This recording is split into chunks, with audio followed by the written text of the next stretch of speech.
Mr. Thunderbird, é uma honra recebê-lo aqui em nosso estúdio. Pô, grande barato estar no novo estúdio do Kids Club. Cara, é isso mesmo. E a gente veio aqui para conversar principalmente sobre esse projeto de discotecagem no Que a Hora. Cara, depois de ser VJ da MTV, eu percebi que ser DJ por aí é um grande barato. Então eu comecei a discotecar lá no começo dos anos 2000. Tá. Não parei mais, cara, porque é muito divertido fazer a pista pegar fogo. E de repente você pegar um extintor de incêndio e jogar na cara das pessoas. É muito gostoso, assim. Eu faço isso desde então, mais de 20 anos que eu faço isso. É muito divertido. Eu toco clássicos do rock. As minhas preferidas. Defina clássicos do rock. Vamos lá. Clássicos do rock é Chuck Berry, é Rolling Stones, são os Beatles, são os Kinks, é o Cream, sei lá, eu acho que é por aí. Muito mais inglês que americano, mas os americanos estão lá também. Certo. Você prefere o rock inglês do que o americano? Talvez. Na verdade, eu consigo apontar uma série de artistas importantes ingleses e uma série pequena de artistas importantes americanos. Claro, Bob Dylan, sim, sem dúvida. Jimi Hendrix, claro. Janis Joplin, lógico. Crosby, Stills, Nash & Young, lógico. Bem que o melhor deles é canadense. Mas, assim, grandes artistas americanos, óbvio que sim. Mas, assim, eu acho que os meus preferidos, na sua maioria, são ingleses. Certo. Sem dúvida. Eu adoro o rock inglês dos anos 60, 70, 80, 90, 2000, 2010. É sério, o rock inglês é muito sério. Eles realmente tiveram a manha de fazer do rock americano um rock mais interessante para mim. Né? Eles, na verdade, são grandes heróis, né? Porque se você pensar que os Stones e os Beatles salvaram a vida de grandes músicos americanos, porque os americanos não fizeram isso, e eles foram lá e recuperaram a carreira e a imagem de grandes bluseiros americanos, né? Então, o inglês sabe fazer rock and roll. E a invasão é britânica, não é americana. Eu tenho que concordar com você. É isso. E aí, bom, então rola esses... Que tipo de equipamento que você usa para discotecar? Eu uso o que tiver na minha mão, eu uso.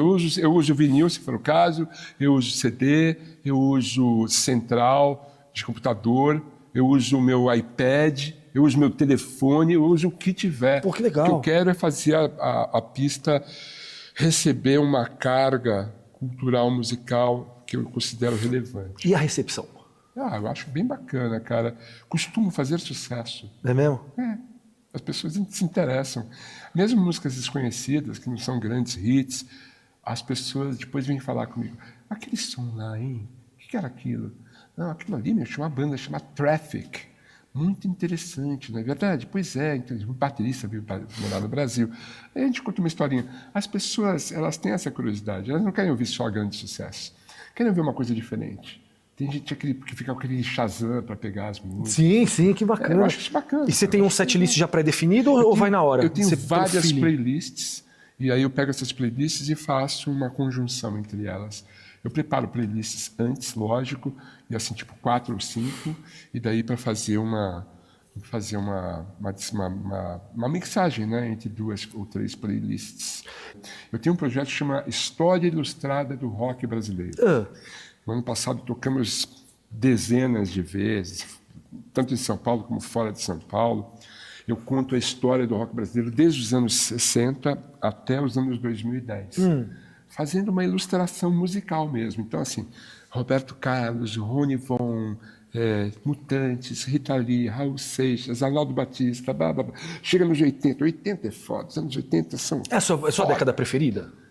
É difícil, não, né? Não é a preferida. Não tenho a preferida. Uma situação complicada de escolher qual a melhor década. Porém, dia 11 de maio, Dia das Mães, vamos tocar no Blue Note, eu e minha banda, especial anos 80. Só músicas dos anos 80. Blitz, Gangue 90, Paralamas do Sucesso, Léo Jaime, Hit, Ira, Titãs. E assim por diante. Uma celebração do rock nacional. Uma celebração do rock dos anos 80. E eu vou contar a história dos anos 90. Eu acho importante contar a história do rock para as pessoas entenderem, entendeu? Eu acho que as pessoas são interessadas nisso.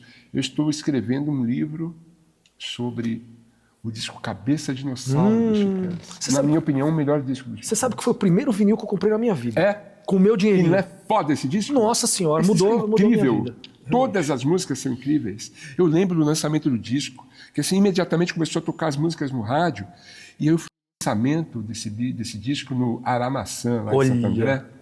Foi um show espetacular, cara, que galgou degraus e colocou os Titãs no topo da cadeia alimentar do rock and roll É o brasileiro. terceiro álbum deles, né? É o terceiro álbum deles. Mudou muito. O primeiro né? é Titãs, o segundo é Televisão, Isso, o terceiro... isso aí.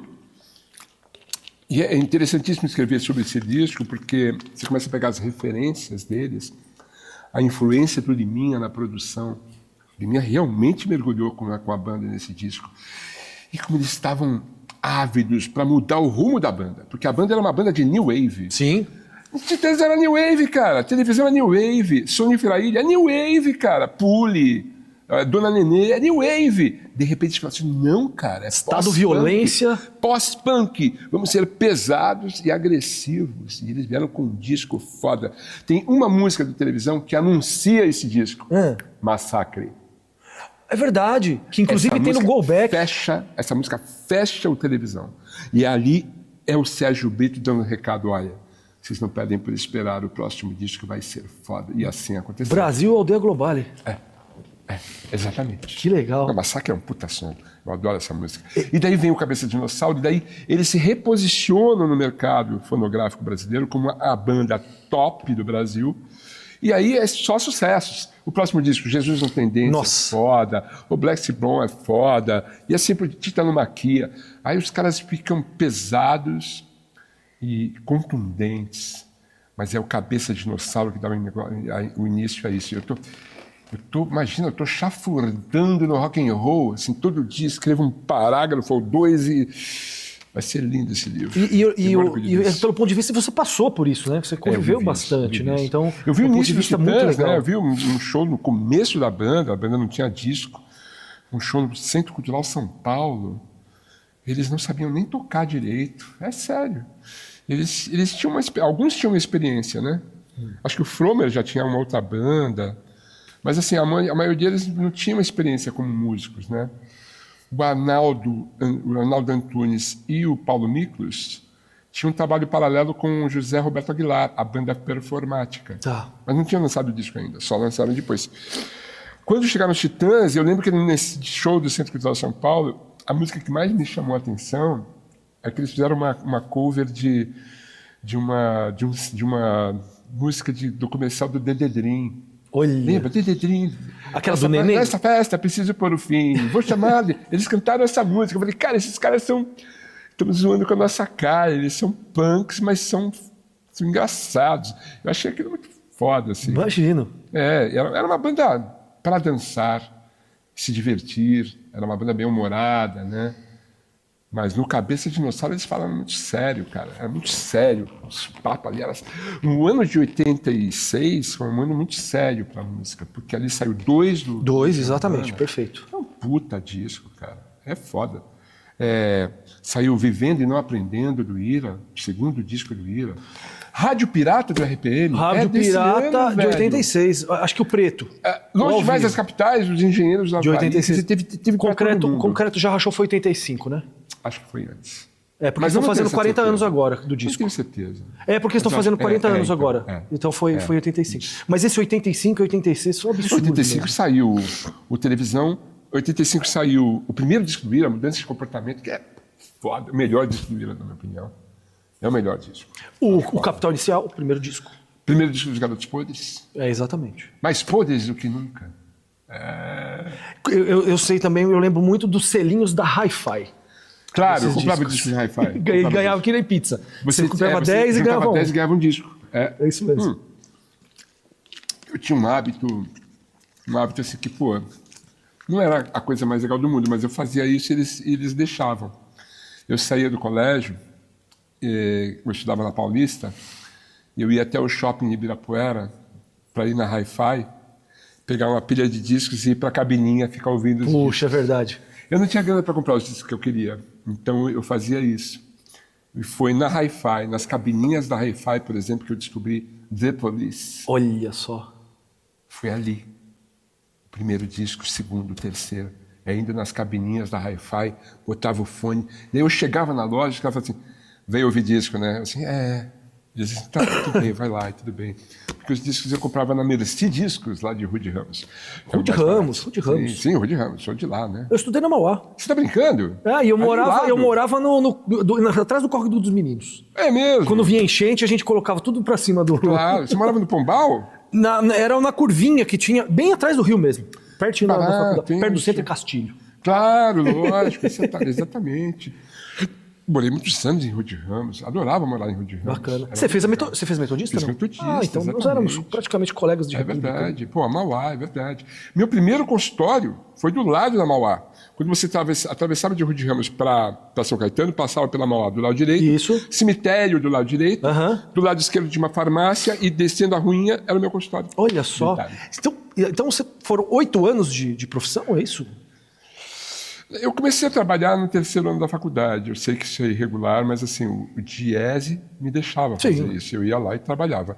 Então eu trabalhei de 1980 até 87.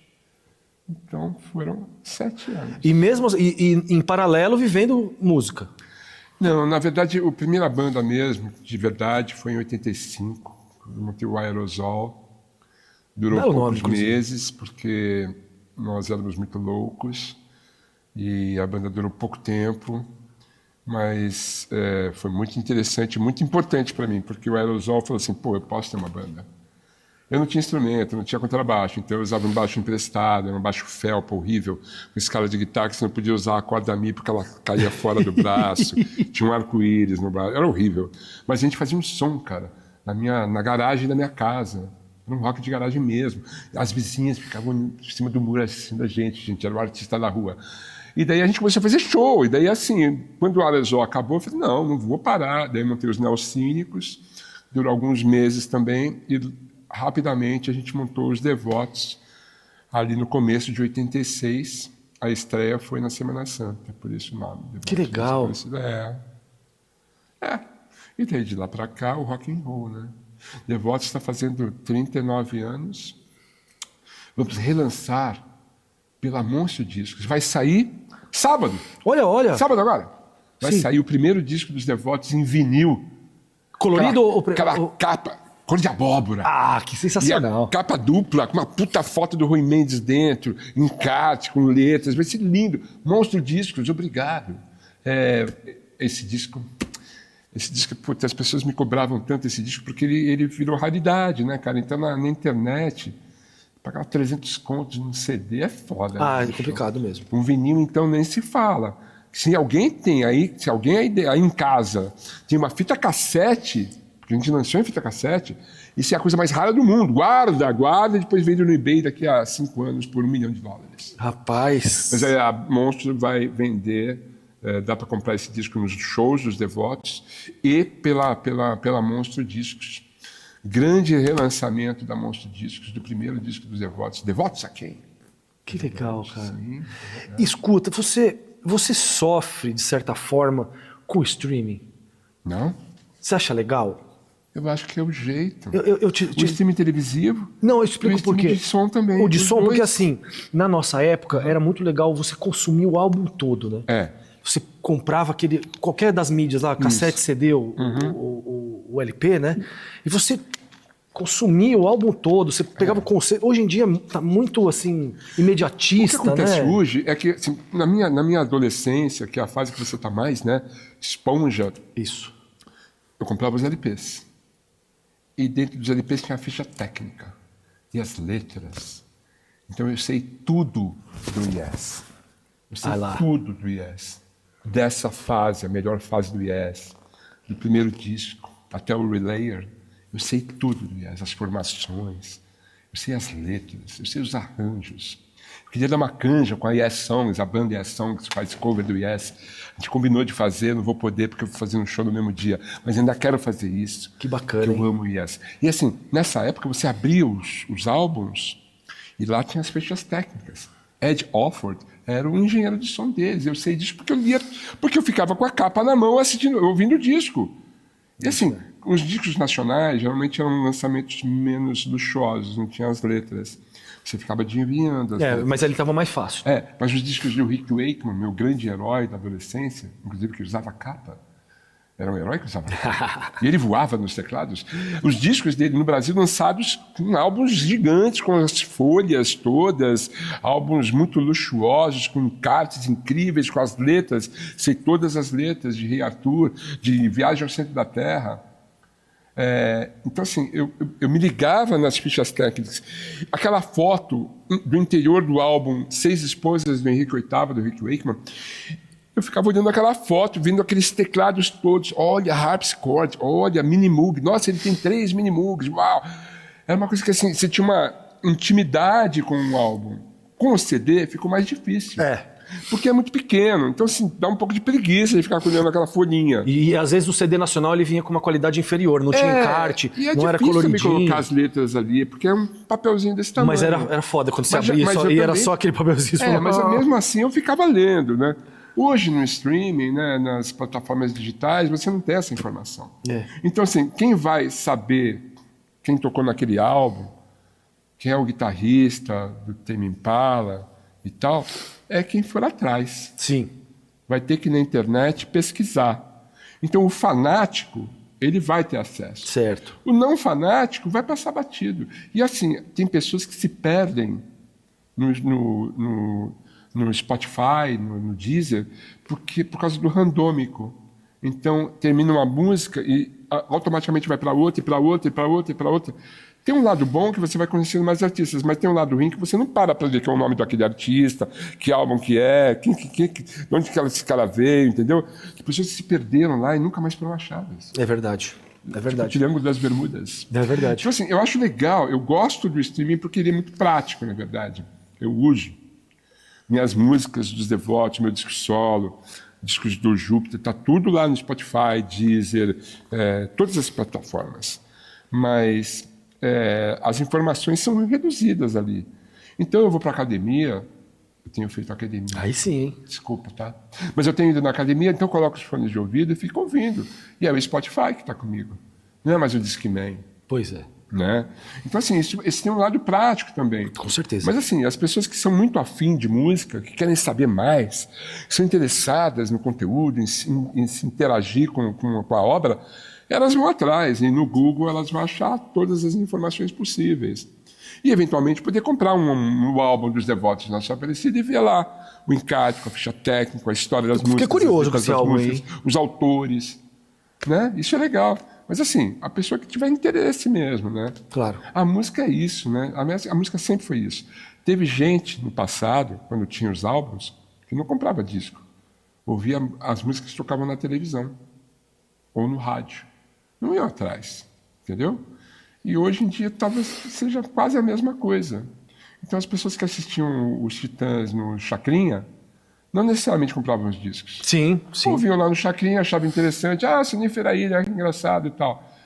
Muitas delas não iam atrás do disco. Principalmente o perfil de quem ouve Cabeça de Dinossauro geralmente não era o perfil de então, quem... assim, mesmo assim eles iam lá, eles iam no Chacrinha. Mas assim, quem ouvia Chacrinha, quem ouvia o programa do Bolinha, o Carlos Aguiar, hey, um passo para o sucesso. Quem assistia esses programas chegou a ver ali o Tamar Assunção, Arrigo Barnabé, Titãs. E assim, era uma bizarrice, porque as gravadoras faziam eles irem até esses programas e o público desses programas devia olhar aquilo e falar, nossa, que isso, tá louco, né? Não gosto disso aí. Mas assim, e passava batido, entendeu? Teve gente que nessa época não tinha streaming, mas a TV cumpria esse papel. E o rádio era muito leonino nesse sentido, porque te obrigava a ouvir uma música 5, 6 vezes por dia. Sim. Por questões financeiras. Então o rádio funcionava sendo o grande trampolim de grandes sucessos. Sem dúvida. Então massificava um disco, um single, um acerto com a gravadora. Então o rádio tinha essa função. Fez grandes sucessos. Às vezes o rádio tinha que ceder também. Não sei se o rádio queria tocar Cabeça de Dinossauro, por exemplo. Porque eram músicas muito agressivas. Mas foi obrigado a tocar. O Homem Primata foi um hit que eu lembro de rádio pra caramba. Comida, um monte de coisa. O Também tocava na disco, rádio. Um monte de música tocou no rádio. Verdade. E o rádio foi obrigado a tocar. Até o quê? Até o quê tocava na rádio? As pessoas pediam para ouvir. É verdade. E o cara tinha que acabar cedendo, entendeu? Então, assim, tocava o Dr. Silvana, mas era obrigado a tocar os Titãs porque as pessoas pediam. É verdade. Mas isso é uma raridade, né? É raro isso. Tanto que o Ira não tocava na rádio. O que tocou foi Florins e Você por causa da novela. Ou Envelheço na Cidade. Era o Outro, se não me engano, a novela. Não sei. Eu acho que era, se não me engano. Eu gostava muito. Você sabe, eu sou um noveleiro. Eu parei de assistir novela em 1970, né? Eu sou velho. E daí, nos 80, eu já não me ligava mais em novela, assim, não gostava mais. Mas, assim, eu lembro do Ira abrindo novela com Flores em Você. Então, aí, essa música fez sucesso. Eles foram no Chacrinha, e o Chacrinha falou, então, vocês têm que entrar com chapéu de Papai Noel. Então, quase daí o Nazi falou assim, nem fudendo. E daí, assim, todos eles combinaram que ninguém ia entrar. Todos entraram, menos o Ira. E o Ira foi proscrito da Globo por causa disso. Louco, né? É mesmo. Esse projeto que você vai fazer amanhã no Que é a Hora, também tem banda acústica. Isso tem alguma coisa, tem alguma ligação a ver com para resgatar essa época de acústica? Eu acho que a ideia foi essa, trazer o Thunderbird, o apresentador da MTV, que apresentou inúmeros acústicos, para fazer uma noite resgatar esse clima da MTV, entendeu? De trazer aquela coisa de volta, que é muito agradável, assim, a gente pensa na MTV, a gente lembra da MTV com muito amor, assim, com muita saudade, né? Eu acho que essa noite é mais ou menos para isso. Então, eu acho que a ideia do acústico é interessantíssimo porque mostra um lado competente até da banda, de conseguir se adaptar a esse formato fogueirinha. Eu assisti inúmeros acústicos. Já assisti o primeiro acústico gravado no Brasil. Qual que foi? Seal, foi ao ar, né? Teve um piloto, mas não foi tão ruim que não foi ao ar. Mas o Seal foi o primeiro, eu estava lá, assisti, eu vi, cara, e falei, cara, isso vai dar certo. Eu conheci o cara criador do acústico, Alex Coletti, foi meu professor na MTV em 1990. Ele veio para cá para ajudar os VJs entenderem o que era ser VJ. Grande Alex Coletti. Deu canja com os Devotos no Espaço Retrô, tocou guitarra com a gente. E aí, um ano depois, ele mandou uma fita de videocassete para mim. Thunder, ouve isso aí, ó, isso é uma ideia minha, eu tive essa ideia, eu acho que vai ser bacana, viu? E era um acústico, o primeiro acústico que a MTV tinha um apresentador meio engraçado, assim, com dois caras, o Steve Ray Vaughan e o... como chama aquele guitarrista? É um guitarrista super foda, assim. Puta, eu tô com a coisa na cabeça. Ele parece o Paul Ziner. Como é que ele chama, porra? Não é o Steve Vai, é outro cara. Satriani. Joe Satriani. Aí, acertei. Então era o Joe Satriani de lado, com violão, e o Steve Vaughan do outro. E era um bloco cada um, cantando uma música. Tocando o violão e cantando cada um. E no final os dois juntos. Caramba. 3 blocos, cara, um programa de meia hora. E falei, será que dá certo? Eu falei, cara, isso é espetacular, isso é maravilhoso. É como se fosse a banda fosse uma festa, como se a banda fosse uma festa de gala, né? Cara, foi foda essa fita, eu tenho essa fita até hoje. E foi o primeiro acústico MTV. E aí deu certo lá, fizemos aqui. E daí o acústico MTV foi uma revolução na televisão brasileira e no mercado fonográfico, porque algumas bandas que estavam sem saber o que fazer, gravavam um acústico e pá, estourava de vendas. E você fazia apresentação de algum deles? Eu apresentei alguns. Mas assim, muitos artistas gravaram. Gilberto Gil gravou um acústico. Rita Lee gravou um acústico maravilhoso, sensacional, com o Marcucci no baixo, Paulo Zina na bateria. Foi lindo, várias participações especiais. Titãs gravou acústico. Poxa. Eu apresentei o acústico do Charlie Brown Jr., por exemplo. Foi lindo. E a apresentação era introdução ou você parava no meio? Não, porque não. Os DVDs, mesmo se não me engano, não tinham essa parte da apresentação. Não, era só a apresentação para o público presente. Eu tinha que avisar, olha, desliguem seus celulares, seus pagers, seus marca-passos. Não, os marca-passos. Melhor não. Mas assim, eu lembro que tinha essa introdução, tipo assim, pô, agora vai entrar aqui o Charlie Brown Jr., Banda de Santos, tal, dos meus amigos. Eu era muito amigo deles, todos eles. Fui no casamento do Chorão. O Champion tinha o mesmo nome que eu, né? Fernando Duarte. Então a gente era muito amigo, Marcão. Era muito amigos meus. E esses acústicos eram importantes para a banda. Sim. Eu lembro que um acústico louco, esse foi muito louco. O acústico da Legião Urbana, porque eu fui no ensaio à tarde E estavam os três e o Renato estava encanado com o som do violão. Ele não conseguia ficar satisfeito com o som. E eu na plateia, assim, eu e o Rogério Galo, que era o diretor do núcleo musical, só nós dois no teatro. Ele mandou todo mundo embora. E ele falou assim, o Thunder pode ficar. Daí eu fiquei assistindo assim, cara. E ele encanado com o som do violão. Daí, num intervalo, eu falei da música Pais e Filhos, que era uma das músicas mais lindas que eu já tinha ouvido. Ele, poxa, Thunder, eu não esperava essa. Eu pensei que você ia gostar de Geração Coca-Cola. Eu falei, não amo Geração Coca-Cola. Eu amo aquele disco, eu amo os discos. Mas essa música Pais e Filhos, cara, ela tem uma mensagem muito bonita, que muito jovem quer ouvir e tem que ouvir. E vai refletir sobre isso, né? É uma mensagem muito bonita ali. E não é careta, não é piegas, é lindo. É verdade. E eu falei isso para ele. Daí, na hora que ele tocou essa música, ele dedicou a música a mim. Eu achei isso tão bonito. Agora a gente gostaria de dedicar essa música pro nosso amigo VJ da MTV, Thunderbird. Descobri que ele é fã da Legião Urbana. Pode? Pô, que legal. Cara. Então essas lembranças dos acústicos, né, cara, são muito boas e salvou muitas bandas. O Ira, por exemplo, foi uma banda que sempre uma banda que fez um sucesso, assim, mas não eram grandes sucessos. Foi estourar de vendas no Acústica MTV. E aí, pá, virou aquela coisa, aquela febre, fizeram 80 shows num ano, todos compraram mansões e automóveis importados. E... Ah, que legal. Foi, então, o sucesso do acústico, é isso. E até hoje, essa coisa pega. E como que selecionava a plateia? Que tipo de gente que estava nessa plateia? Escolhidos. Pessoas escolhidas. Tanto o Acústico MTV, quanto as festas do VMB. Mercado.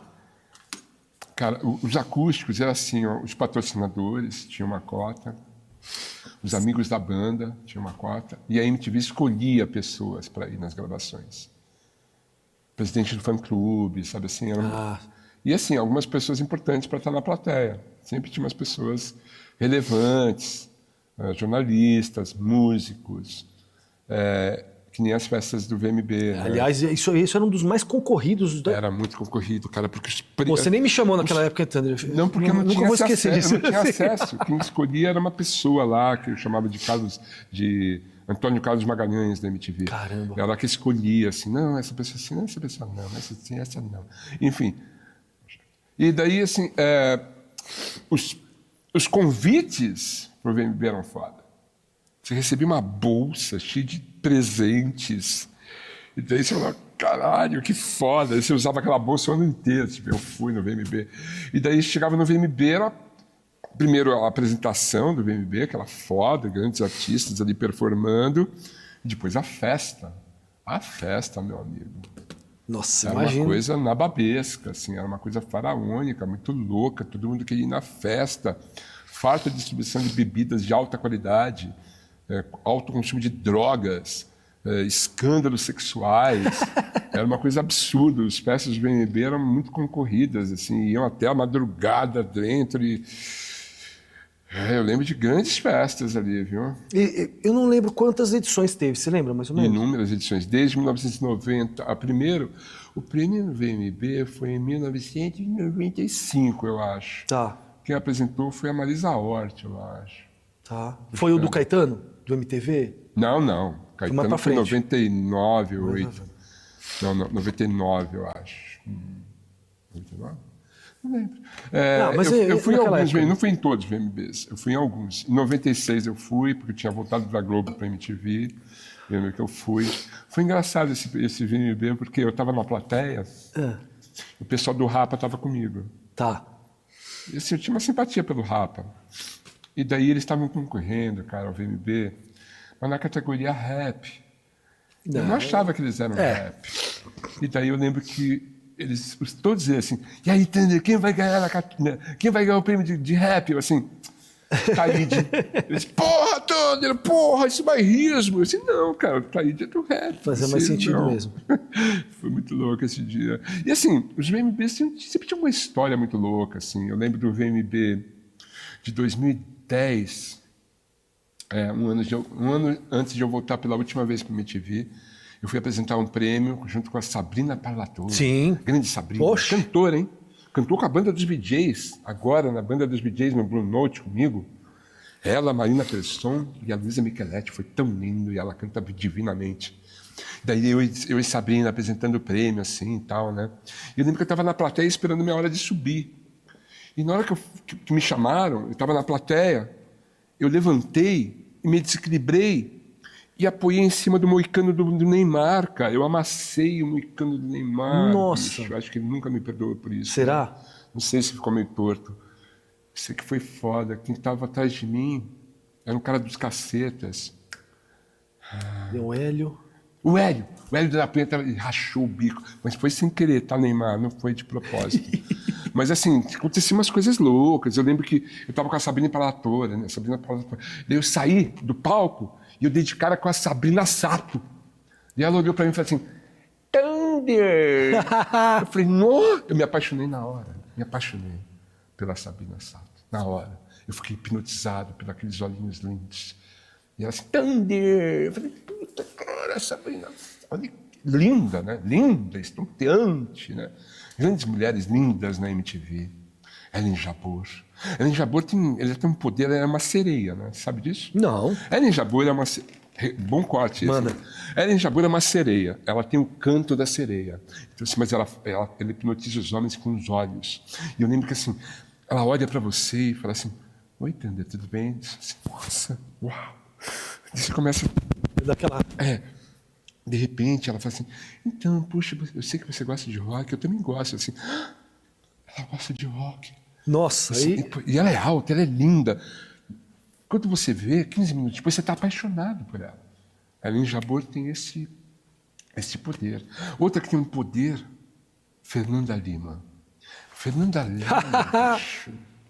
Eu lembro que em 2000 a gente trabalhava juntos na MTV, a gente fazia academia juntos. Uma vez ela me salvou de uma roubada. E daí a gente combinou de correr juntos no Ibirapuera. Daí ela me ensinou a respirar. Thunder, você tem que respirar direito. Você não sabe respirar. É assim, ó. Com aqueles biquinhos. Fernanda Lima. Eu amo a Fernanda Lima. Eu amo. Participei do podcast dela agora. Ela é muito incrível, né? Eu conheci grandes figuras na MTV, cara. Grandes pessoas, pessoas bacanas, Didi Wagner, a Marina Persson. Só gente bacana, cara. E foi o quê? Foram 2, 3 anos fora pro retorno? Eu trabalhei de 90 até 90 começo de 94, quando eu fui para Globo. Voltei em 96, trabalhei até 97. Fui para Manchete, voltei em 99, trabalhei até 2003. Fui para o marketing da MTV, fui para a internet, voltei em 2011 e trabalhei até o final de 2013. Rapaz. Foram 4 dinastias. Nossa. Então, músico, DJ, dentista. Sim. Maratonista. Corri a maratona de Nova York. Radialista também. Radialista, fiz vários programas de rádio também. É verdade. E ciclista. Ciclista. Sem dúvida. Adoro pedalar. Rapaz, cara. Adoro pedalar, bicho. Adoro muito, gosto muito de pedalar. Que bacana. Eu queria dar um toque, assim, da agenda. Posso dar uma agenda? Por favor. Eu tenho uma agenda aqui, eu fiz uma colinha, desculpe. Dia 25, você DJ no Pickles, com um show das bandas Leptospirose e Forgotten Boys. Em maio, dia 11 de maio, Dia das Mães. Sim. Blue Note, com a história ilustrada do rock brasileiro dos anos 80, de Blitz a Paralamas do Sucesso. Vai ser uma coisa linda, vem cantar comigo. Então, dia 11 de maio, no Blue Note, tem ingressos à venda já. Em junho, vou estar em Brasília com o Tatá Aeroplano, fazendo a discotecagem no Festival Tropicália, no sábado, dia 14. Dia 15, show na Infino. Eu e Tatá cantando músicas do Júpiter. Cara, que agenda e tanto, hein? Em julho, daí, cara, vai ter uma festa maravilhosa no Sesc Pinheiros. 3 dias de Made in Brasil. 3 dias. Com grandes convidados. Eu sou um deles. Porra, que honra. Luiz Carlini, o grande guitarrista Luiz Carlini. Lucinha Tambo, a primeira guitarrista do Brasil, a incrível Lucinha Tambo. Vai ter Chico César cantando rock and roll. Olha, que Vê legal. se pode. João Gordo, Andréas Kisser, Paulo Miklos. Vai ser uma festa. Eu imagino, mano, hein? Acho que o Oswaldo merece essa festa, cara, porque Made in Brasil é a banda mais antiga do Brasil e ele tá lá, bicho, assim, ó. Que vale é o rock, aquele cara, sabe que é o retrato do rock and roll? É o Oswaldo do Made in Brasil, cara. É Muito isso. bom. Esse é o recado. Muito bom. Muito obrigado aí Eu que agradeço, pela presença, mano. meu Valeu. querido. Até Valeu a próxima. demais. Vai no show, hein? Vamos lá. Kiss FM. Não deixe o rock sair de você.